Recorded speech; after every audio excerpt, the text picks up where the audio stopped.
Bonjour à tous. Alors aujourd'hui, on va essayer d'aborder le thème Peut-on perdre le salut? Je reprécise que je suis juste disciple de Jésus et j'aime beaucoup la parole de Dieu et je me permets juste de vous partager ce que je comprends dans la parole de Dieu. Voilà, s'il y a des choses où où vous n'êtes pas d'accord avec moi et vous ne voyez pas les choses comme moi, il n'y a pas de souci, parlez-en dans les commentaires, on peut échanger. Donc, concernant le salut, alors le plan du salut. Nous croyons en Dieu, qui est le créateur de l'univers. Nous croyons qu'il a donné son fils Jésus, qui est venu sur la terre comme un homme pour nous sauver de la mort liée au péché. Nous croyons que Jésus est mort sur la croix. Nous croyons que Jésus est aussi ressuscité. Nous avons reconnu que nous sommes pécheurs et nous nous sommes repentis, nous sommes nés de nouveau, nous sommes baptisés, nous avons reçu le Saint-Esprit, voilà, à partir de là, nous avons la foi, nous sommes sauvés par la foi. Alors on peut lire dans Hébreux 11 au verset 1, « Or la foi est une ferme assurance des choses qu'on espère, une démonstration de celles qu'on ne voit pas. » Donc ça veut dire qu'en Jésus, nous avons la vie éternelle, nous vivons déjà en lui, avec lui dans l'éternité, par la foi.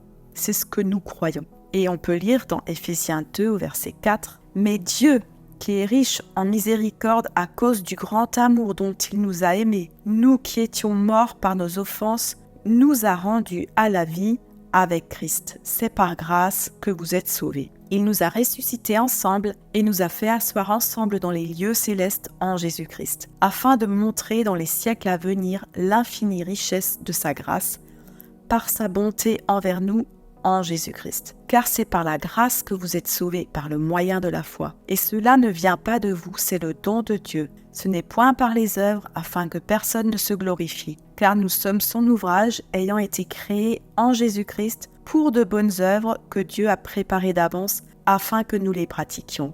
Donc là, nous voyons clairement qu'on est sauvés par la grâce de Dieu, que c'est un plan que Dieu a prévu de toute éternité, ce plan du salut. Nous sommes sauvés par Jésus parce que nous croyons que Jésus est notre sauveur et qu'il a ouvert une voie devant nous pour que nous puissions être sauvés. Et être sauvé, ça veut dire quoi? Ça veut dire qu'on croit qu'on a la vie éternelle. Ça veut dire qu'on croit qu'on est né pécheur et qu'on a besoin de se repentir et qu'on a besoin de Jésus pour avoir la vie éternelle. Ça veut dire que le jour où on sera mort, où notre corps sera mort, c'est pas la fin. Il y a l'éternité qui nous attend avec le Seigneur. Et parce que nous avons cette foi, nous voyons dans ce que nous venons de lire là, c'est parce que nous avons cette foi que nous allons produire des œuvres. C'est-à-dire, c'est pas en faisant des choses qu'on va être sauvé, mais c'est parce qu'on aime Jésus qu'on va faire les choses que Jésus aime, qu'on va vouloir marcher avec lui dans l'obéissance. Alors Jacques dit dans Jacques 2 au verset 14, « Mes frères, que sert-il à quelqu'un de dire qu'il a la foi s'il n'a pas les œuvres?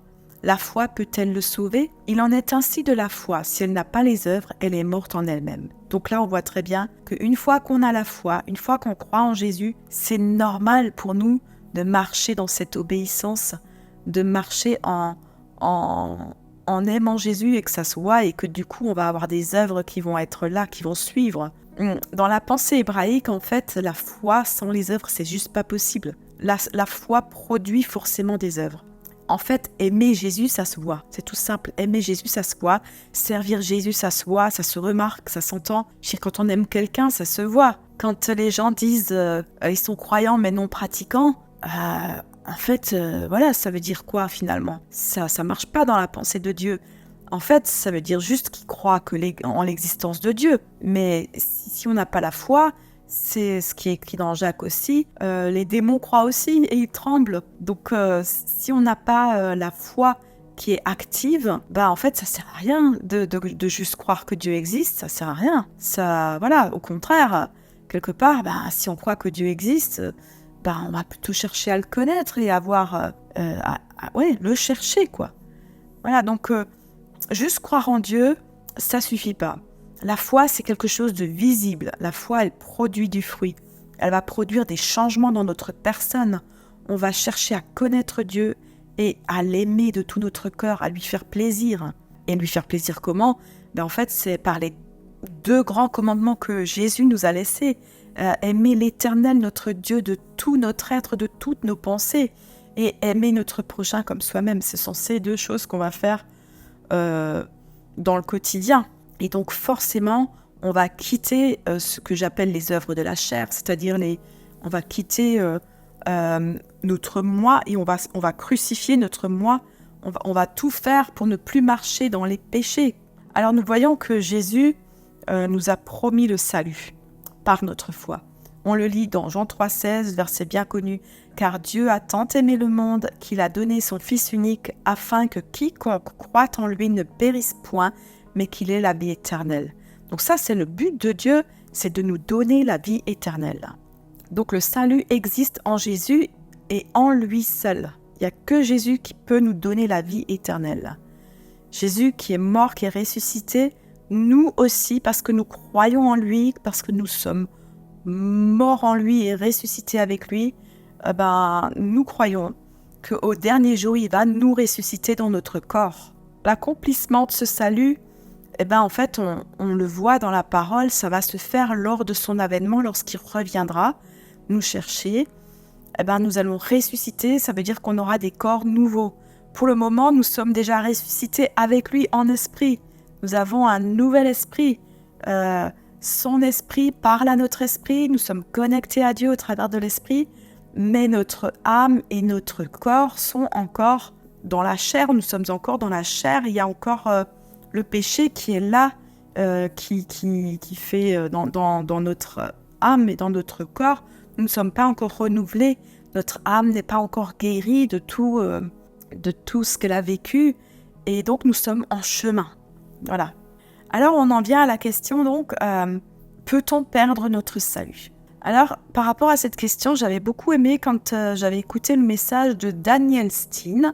Il a donné un enseignement qui s'appelle « Le Seigneur cherche la droiture de son épouse ».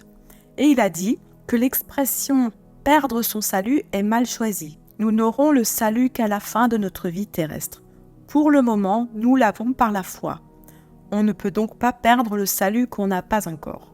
Et pour ça, il cite 1 Corinthiens 1 au verset 18, « Car la prédication de la croix est une folie pour ceux qui périssent, mais pour nous qui sommes sauvés, elle est une puissance de Dieu. » Et là, il dit dans ce verset, le verbe « nous qui sommes sauvés » est une forme durative sans égard à son achèvement. C'est-à-dire, c'est un présent continu dont l'issue reste incertaine et donc conditionnée. Donc en vrai, il faudrait dire « car la prédication de la croix est une folie pour ceux qui périssent, mais pour nous qui sommes en train d'être sauvés, elle est une puissance de Dieu. » Donc là, on voit que ce salut, c'est un chemin. Voilà.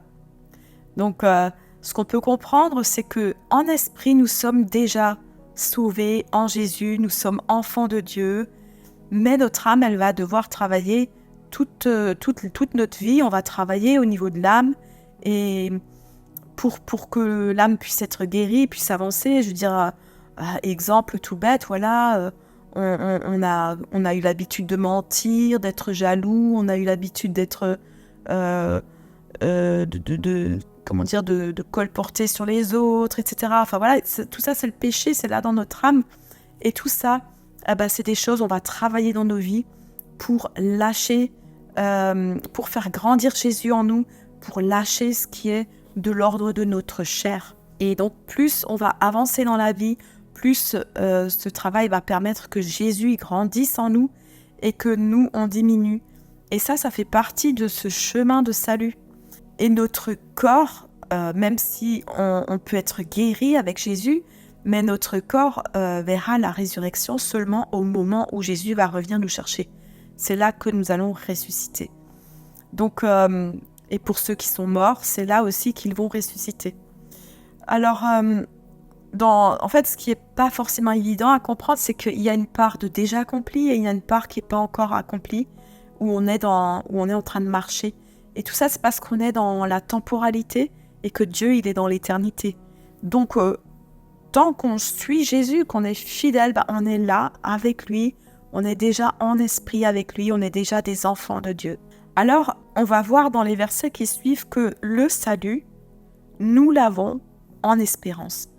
Comme nous avons la foi, nous ne le voyons pas encore, nous ne voyons pas encore que nos corps sont éternels, nous ne voyons pas encore que nous sommes dans l'éternité entièrement, mais nous y croyons fermement.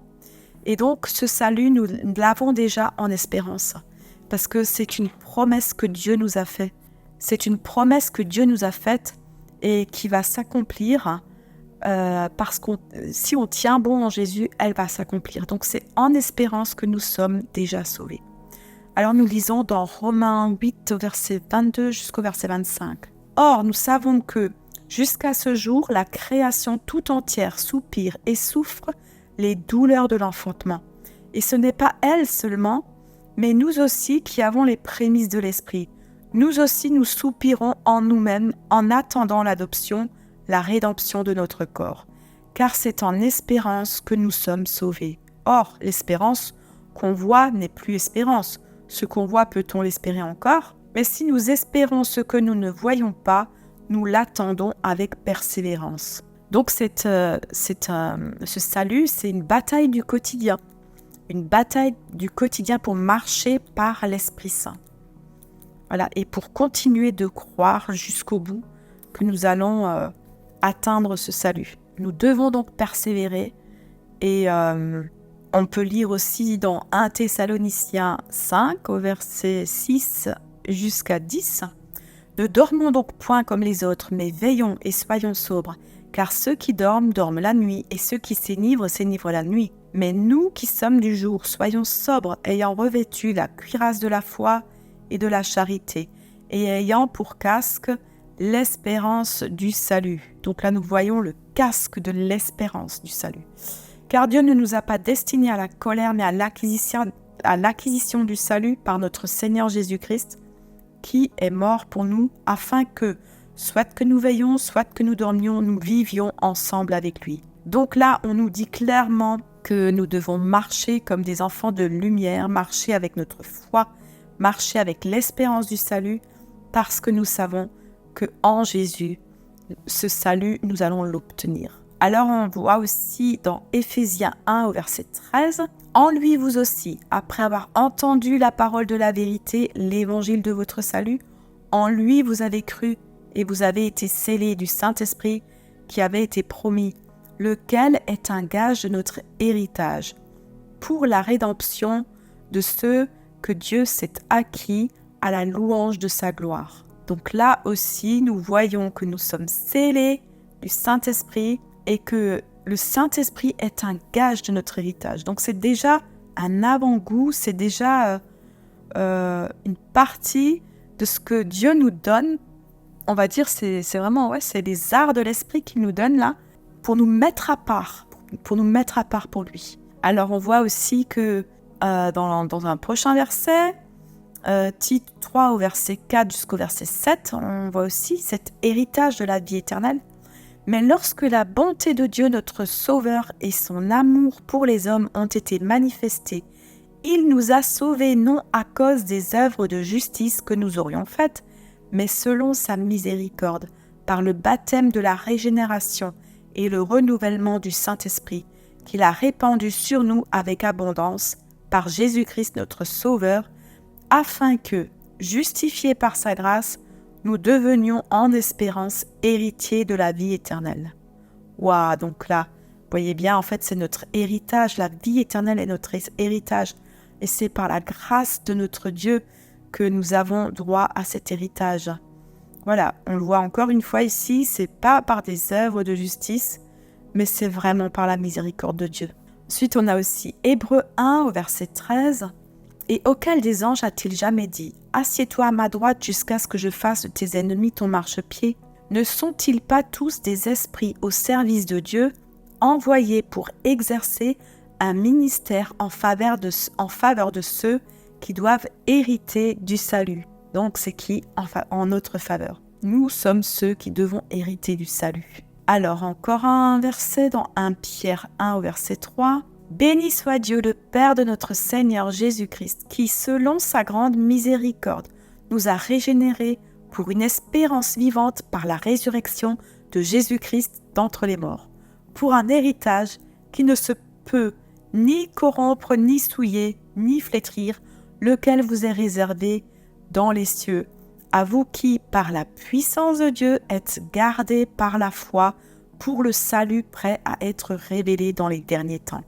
Donc voilà, encore une fois, notre foi permet de garder le salut jusqu'à la fin pour que dans les derniers temps, ce salut soit révélé quand Jésus reviendra.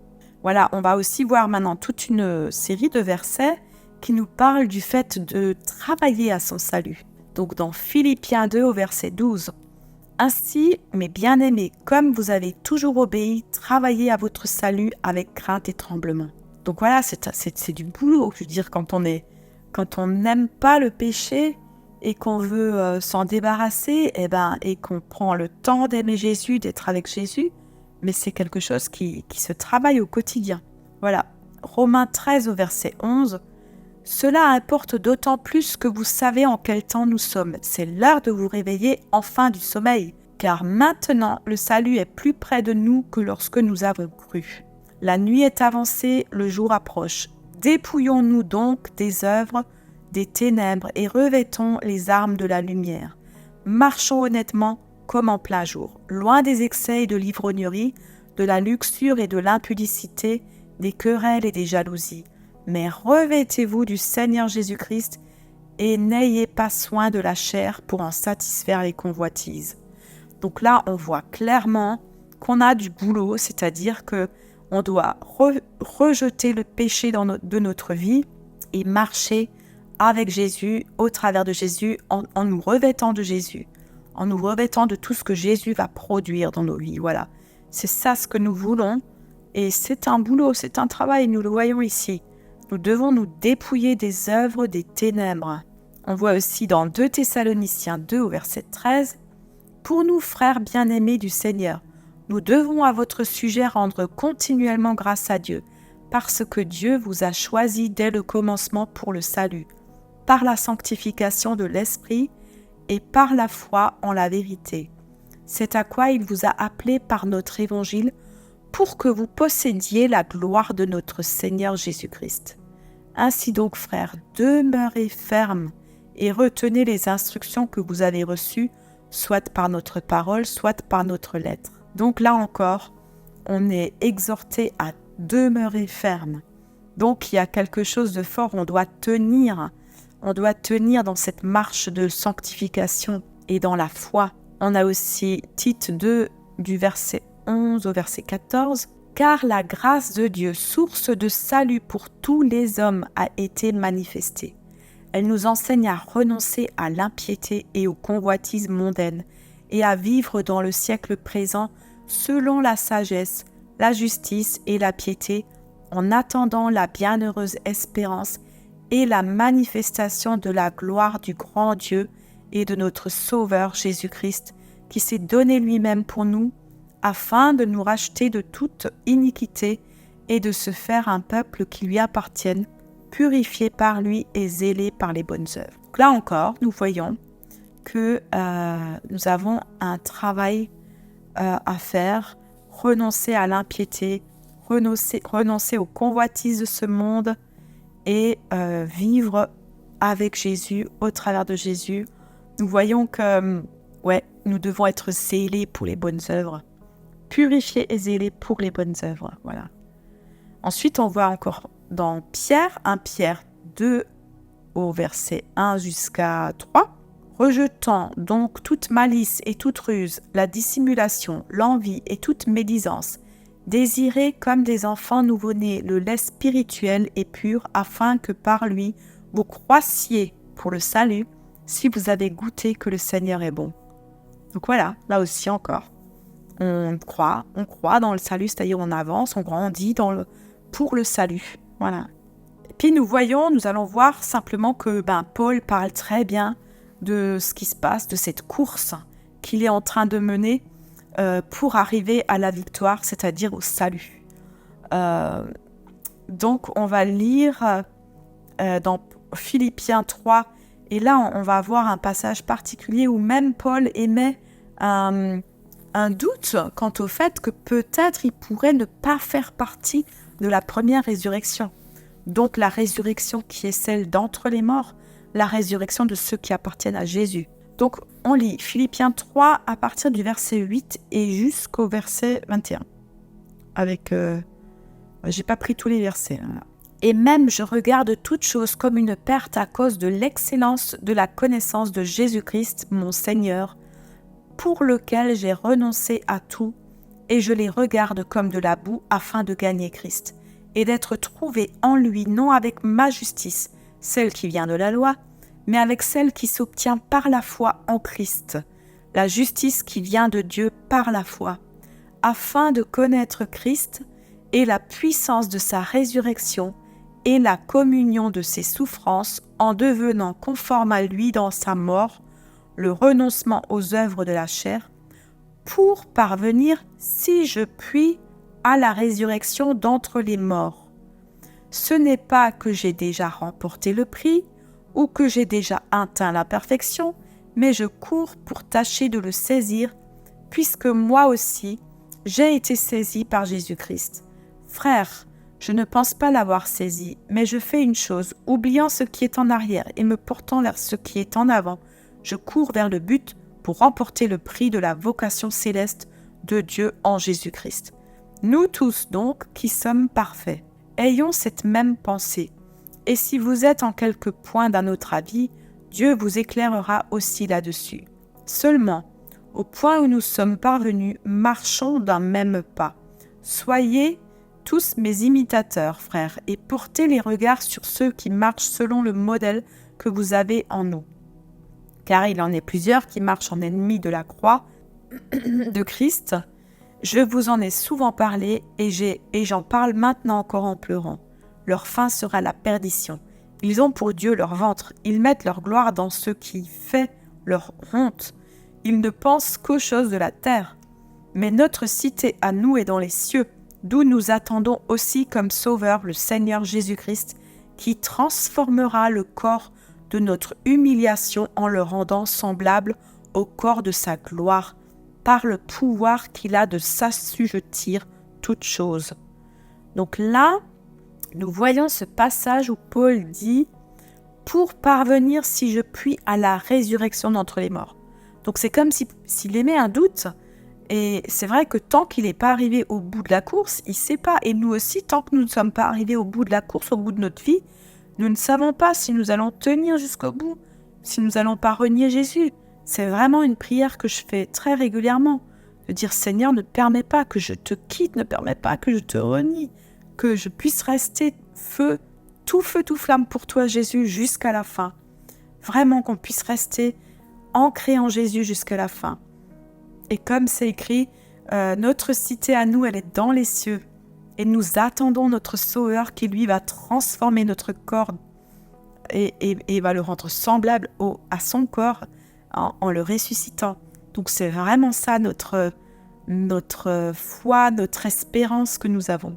Là, pour moi, ce passage, il me fait vraiment penser aussi à Apocalypse 2 et 3, où Jésus nous parle des 7 églises, en nous disant tout ce qui va, mais il dit aussi tout ce qui ne va pas dans ces églises. Et à la fin, c'est chaque fois, il s'adresse au vainqueur. Il dit ce que le vainqueur va obtenir. Et c'est exactement aussi, on voit qu'il y a cette course. Jésus nous parle de cette course, de tenir bon, il parle de se repentir pour reprendre le bon chemin, etc. Donc on voit que il y a des vainqueurs et il y a des perdants visiblement, quoi. Hein. Voilà, donc, et on voit aussi dans ce que Paul dit ici, qu'il y en a qui marchent en ennemis de la croix de Christ. Ça veut dire qu'il y a des fausses doctrines aussi, qui cherchent à nous perdre. Donc voilà. Alors plus loin, dans Corinthiens, Paul écrit, 1 Corinthiens 9 au verset 25, « Tous ceux qui combattent s'imposent toute espèce d'abstinence, et ils le font pour obtenir une couronne corruptible, mais nous faisons-le pour une couronne incorruptible. Moi donc je cours, non pas comme à l'aventure, je frappe non pas comme battant l'air, mais je traite durement mon corps et je le tiens assujetti, de peur d'être moi-même rejeté après avoir prêché aux autres. » Donc là, on voit clairement que Paul, en fait, il y a une lutte qu'on doit avoir avec notre corps, avec notre âme. Il y a une lutte pour pouvoir obtenir cette couronne incorruptible. c'est vrai quand on pense, comme il dit, les athlètes, ils s'imposent toutes sortes d'abstinences. Ils font des trucs de ouf pour pouvoir gagner leurs courses et tout. Eh ben, en fait, quelque part, nous aussi, pour arriver au bout de notre course, qu'on puisse vraiment renoncer à tout ce qui peut nous détruire, à tout ce qui peut nous arracher de la main de Dieu, on va dire plutôt à tout ce qui va faire qu'on va plus suivre Jésus, mais qu'on va suivre notre chair, que vraiment nous puissions lutter contre le péché, quoi. Et Paul nous parle ensuite dans Timothée de la fin de la course. 2 Timothée 4, au verset 6 jusqu'au verset 8. « Car pour moi, je sers déjà de libation, et le moment de mon départ approche. J'ai combattu le bon combat, j'ai achevé la course, j'ai gardé la foi. Désormais, la couronne de justice m'est réservée. Le Seigneur, le juste juge, me la donnera dans ce jour-là, et non seulement à moi, mais encore à tous ceux qui auront aimé son avènement. » Donc voilà, là on voit que Paul, il sait maintenant qu'il est à la fin de sa vie, et il sait aussi que voilà, il est resté fermement ancré en Jésus jusqu'au bout. Et puis là, il dit qu'il a combattu le bon combat, qu'il a fini la course. Et c'est bon, il sait que la couronne de justice lui est réservée. Que nous puissions aussi arriver à ce stade et dire voilà, je sais, je suis arrivé au bout, j'ai gardé la foi.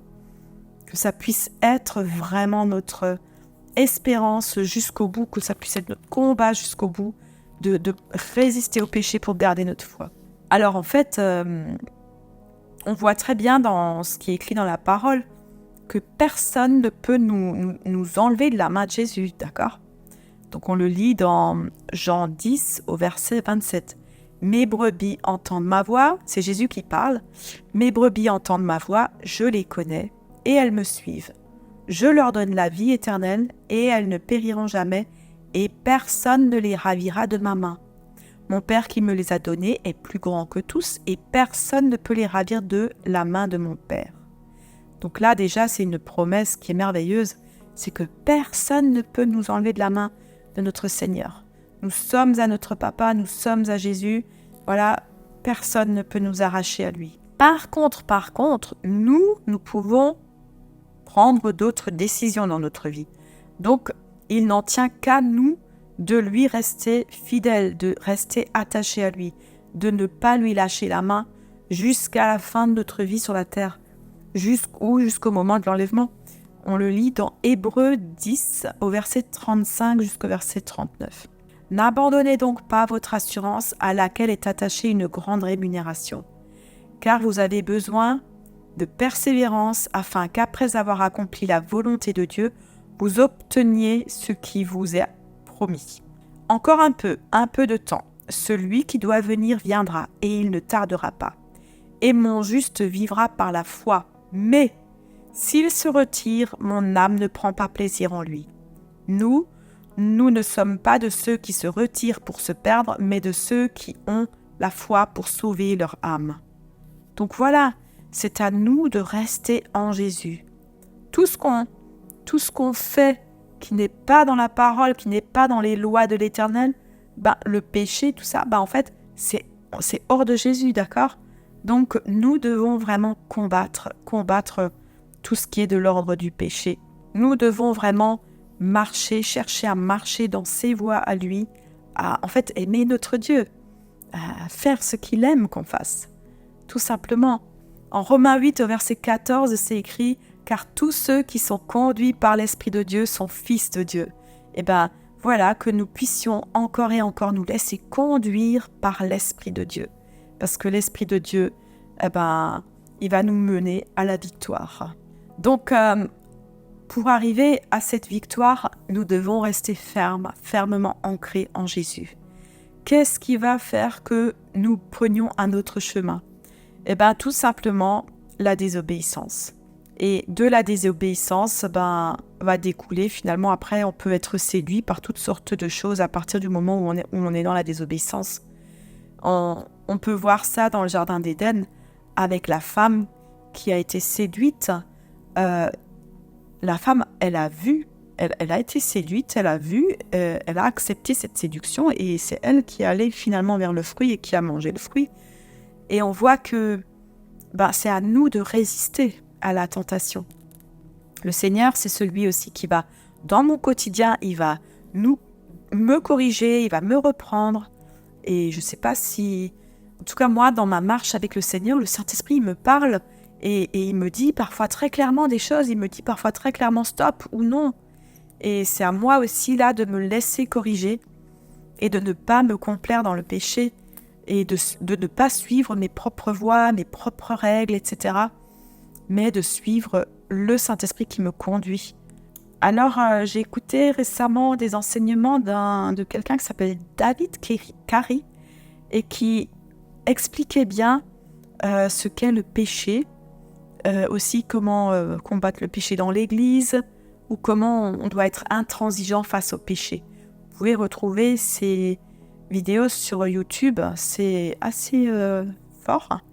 Il explique bien comment, en fait, nous devons vraiment décider sciemment de lutter contre le péché. Et parce que si nous allons pécher de façon consciente, en se disant « Oh, finalement, c'est pas grave, il y a le salut, il y a la grâce de Dieu », en fait, le péché va finalement l'emporter sur nous. Et le grand danger, c'est que nos cœurs finissent par s'endurcir lorsqu'on résiste à Dieu et lorsqu'on reste dans des chemins où il y a le péché. Et l'endurcissement, ça fait notre perte. Alors, tout ça, c'est bien expliqué dans Hébreux. Hébreux 3, au verset 12, jusqu'au verset 15. « Prenez garde, frères, que quelqu'un de vous n'ait un cœur mauvais et incrédule au point de se détourner du Dieu vivant. Mais exhortez-vous les uns les autres chaque jour aussi longtemps qu'on peut dire aujourd'hui, afin qu'aucun de vous ne s'endurcisse par la séduction du péché.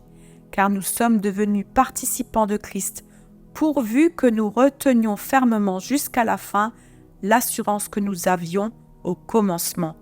Pendant qu'il est dit, aujourd'hui, si vous entendez sa voix, n'endurcissez pas vos cœurs comme lors de la révolte. » Donc c'est hyper important de se laisser, d'être tout le temps à l'écoute de notre Dieu et de se laisser toucher par lui, d'obéir, de marcher dans ses voies jusqu'à la fin. Puis on a aussi dans Hébreux 10 au verset 21, « Et puisque nous avons un souverain sacrificateur établi sur la maison de Dieu, approchons-nous avec un cœur sincère dans la plénitude de la foi, les cœurs purifiés d'une mauvaise conscience et le corps lavé d'une eau pure. Retenons fermement la profession de notre espérance, car celui qui a fait la promesse est fidèle. Veillons les uns sur les autres pour nous exciter à la charité et aux bonnes œuvres. Car si nous péchons volontairement après avoir reçu la connaissance de la vérité, il ne reste plus de sacrifice pour les péchés, mais une attente terrible du jugement et l'ardeur d'un feu qui dévorera les rebelles. N'abandonnez donc pas votre assurance à laquelle est attachée une grande rémunération. » Donc jusqu'au bout, restons dans cette espérance, et le fait de rester dans cette espérance, on va s'accrocher à Jésus. Et si nous avons des choses dans nos vies où nous nous rendons compte, ah là, j'ai fauté, j'ai loupé le coche, il y a cette repentance, on demande pardon à Jésus, il nous pardonne et on peut continuer notre marche. Mais qu'on puisse vraiment continuer notre marche avec amour, dans l'amour pour Jésus, quoi. Qu'on ne soit pas en train de calculer est-ce qu'on peut encore pécher ou non. Non, que ce soit vraiment parce qu'on aime Jésus, on veut marcher dans l'obéissance. Et on lit aussi dans Hébreux 12 au verset 1, « Nous donc aussi, puisque nous sommes environnés d'une si grande nuée de témoins, rejetons tout fardeau et le péché qui nous enveloppe si facilement et courons avec persévérance dans la carrière qui nous est ouverte, ayant les regards sur Jésus, le chef et le consommateur de la foi qui, en vue de la joie qui lui était réservée, a souffert la croix, méprisé l'ignominie et s'est assis à la droite du trône de Dieu. » Donc vous voyez, en fait, c'est vraiment, on doit rejeter tout ce qui est de l'ordre du péché et puis continuer de courir en ayant les yeux fixés sur Jésus. C'est là notre notre salut. C'est comme ça que nous pouvons arriver à marcher. C'est en gardant nos yeux fixés sur Jésus, en cherchant à le connaître. Et au verset 14, il est écrit « Recherchez la paix avec tous et la sanctification, sans laquelle personne ne verra le Seigneur. Veillez à ce que nul ne se prive de la grâce de Dieu, à ce qu'aucune racine d'amertume poussant des rejetons ne produise du trouble et que plusieurs n'en soient infectés. » Donc là, on a vraiment quelque chose à faire, c'est que il ne faut pas qu'il y ait de l'amertume dans nos vies, il ne faut pas qu'il y ait de la rancune, de l'amertume. Ça parle du pardon. Hein. Ça veut dire que nos vies doivent être réglées, on doit être en paix avec tout le monde et marcher les yeux fixés sur Jésus. Et puis c'est Jude qui nous parle de la séduction, et c'est dans Jude 1 au verset 3 jusqu'au verset 4. « Bien-aimés, comme je désirais vivement vous écrire au sujet de notre salut commun, je me suis senti obligé de le faire afin de vous exhorter à combattre pour la foi qui a été transmise aux saints une fois pour toutes, car il s'est glissé parmi vous certains hommes dont la condamnation est écrite depuis longtemps, des impies qui changent la grâce de notre Dieu en dissolution et qui renient notre seul Maître et Seigneur Jésus-Christ. » Donc, en fait, ce que j'ai remarqué, c'est que dès qu'on commence à flirter avec certains péchés dans nos vies en les admettant, en se disant « Oh, ça va, c'est pas trop grave », eh ben, on peut tomber dans un endurcissement du cœur, mais on peut aussi se laisser séduire par des fausses doctrines, même pas nous en rendre compte qu'en fait, on est en train de partir sur un mauvais chemin. Et cette histoire de fausse doctrine, c'est vraiment, vraiment, vraiment quelque chose de très, très important en ce moment. Et elle s'infiltre dans les églises de façon très insidieuse. Et je pense que la seule façon d'être vigilant et de pouvoir discerner ces fausses doctrines, c'est de rester ancré en Jésus. C'est de rester ancré dans la parole de Dieu, de continuer de méditer la parole de Dieu, de continuer à chercher à marcher fidèlement avec lui chaque jour, à chaque instant. Et alors, les fausses doctrines, on va les voir, quoi.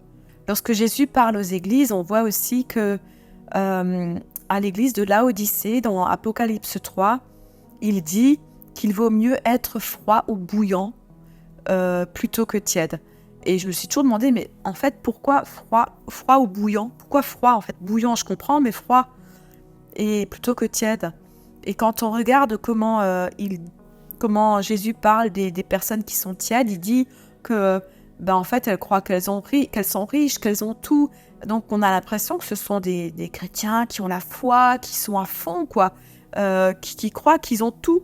Ils croient qu'ils sont déjà arrivés au bout, quoi, qu'ils ont plus rien à apprendre, qu'ils ont déjà tout, ils savent tout, quoi.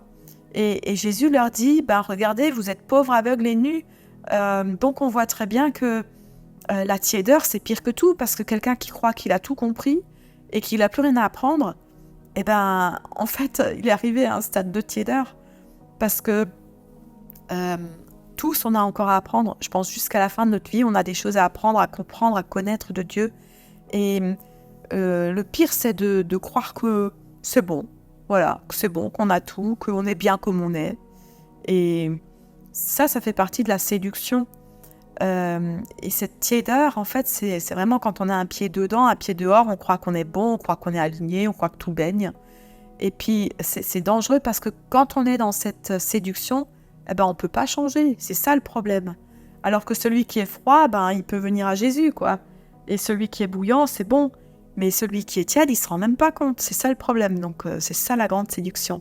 Alors voilà. Donc, pour être préservé de tout cela, les deux grands commandements que Jésus nous a laissés, c'est aimer le Seigneur, l'Éternel, notre Dieu, de tout notre cœur, de toutes nos pensées, aimer notre prochain comme soi-même, que nous puissions grandir dans ces deux grandes choses. C'est vraiment, vraiment important. Que nous puissions chercher à le connaître dans sa parole, toujours à nouveau. Il n'y a que la parole où on doit vraiment, vraiment passer du temps dans la parole de Dieu.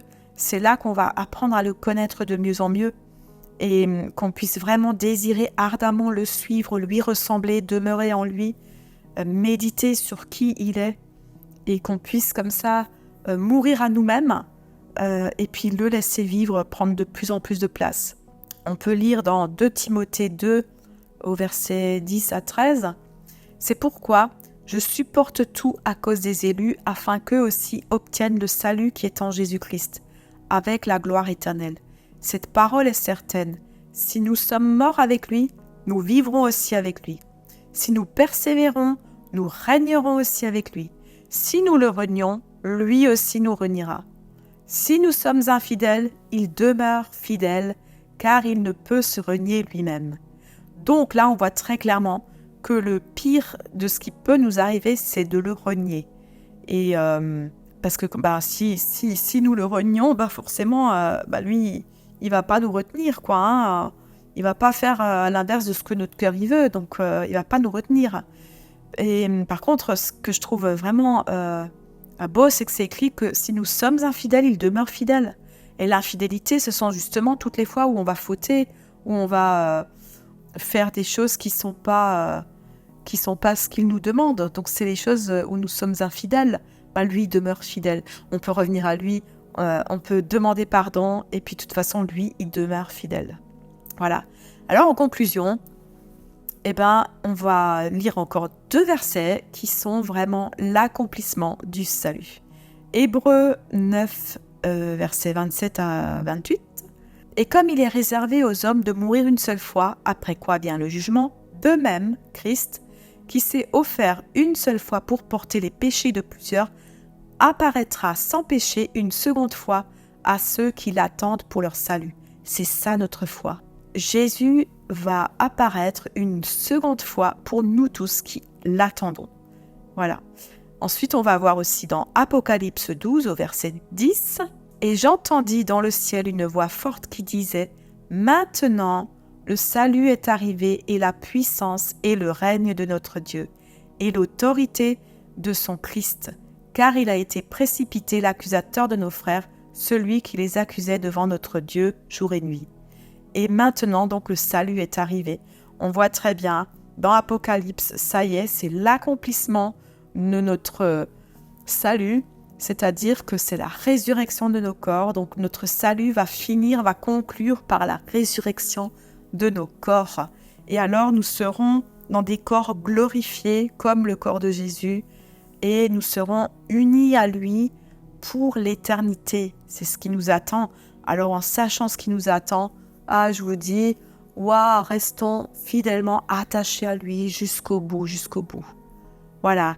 Alors, on va prier encore ensemble. Merci Seigneur pour ta parole, parce que ta parole, vraiment, elle nous éclaire, elle nous montre comment nous devons marcher chaque jour. Et merci Seigneur de nous avoir laissé cette lettre d'amour où tu nous dis qui tu es, où tu te révèles à nous, tel un trésor que nous pouvons fouiller chaque jour dans ta parole pour chercher à te connaître. Oh, merci Seigneur pour cette grâce infinie, ce salut, cette vie éternelle que nous allons obtenir par la foi, Seigneur. Merci pour ce chemin que tu as ouvert par ton sacrifice à la croix, parce que tu t'es donné, parce que tu t'es sacrifié, parce que tu es mort et tu es ressuscité. Et merci Seigneur, parce que tu es là chaque jour dans notre quotidien pour nous faire marcher avec toi. Et nous voulons continuer à garder nos yeux fixés sur toi et marcher dans cette vie avec toi, chaque jour avec toi, fidèlement avec toi. Pardonne-nous tous les endroits, tous les domaines de nos vies où nous péchons encore, où nous avons encore des choses qui ne sont pas alignées avec ton cœur, Seigneur, mais que vraiment nous puissions continuer de détester ces choses-là pour marcher avec toi et pour que nos vies soient entièrement transformées. Merci Seigneur. Amen. Voilà. Au revoir et à la prochaine.